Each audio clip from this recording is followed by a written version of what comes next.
2004 में मैं परमेश्वर में आया।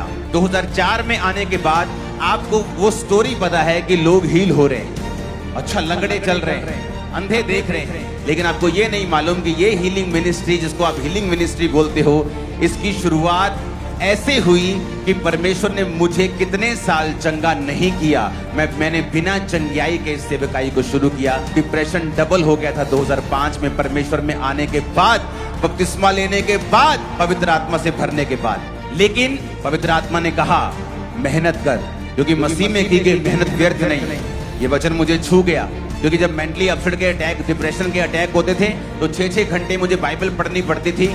इसलिए नहीं कि मैं धार्मिक था, इसलिए बाइबल पढ़ने के द्वारा मेरा जो मेंटली अपसेट का दौरा है वो 30% 20% तक रह जाता था, खत्म हो जाता था। मैंने बाइबल पढ़नी शुरू की, 40 रोजे रखे, मेहनत करनी शुरू की।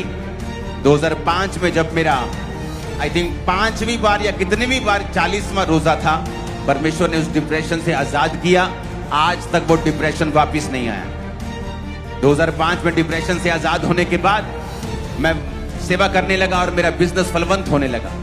हर जगह जाता, बिजनेस की गवाही देता। परमेश्वर ने मेरे टाइल्स एंड सैनिटरी के बिजनेस को ब्लेस किया।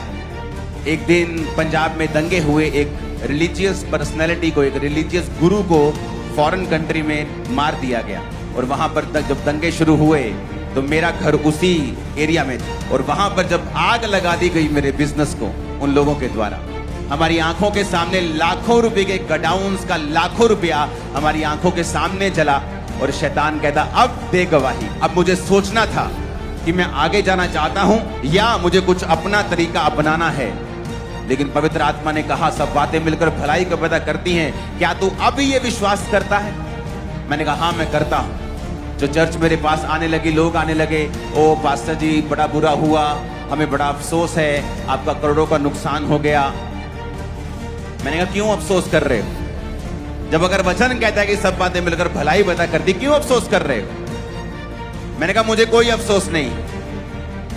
वो साल था जब मैंने डिक्लेयर किया और लोगों में बोला मुझे कोई अफसोस नहीं, और परमेश्वर ने मुझे फलवंत किया। शैतान ने जो कुछ चुराया था 100 गुना करके वापिस किया। 2008 में उस 50 मेंबर की चर्च 2012 आते आते उस पंजाब की सबसे बड़ी चर्च बन चुकी थी।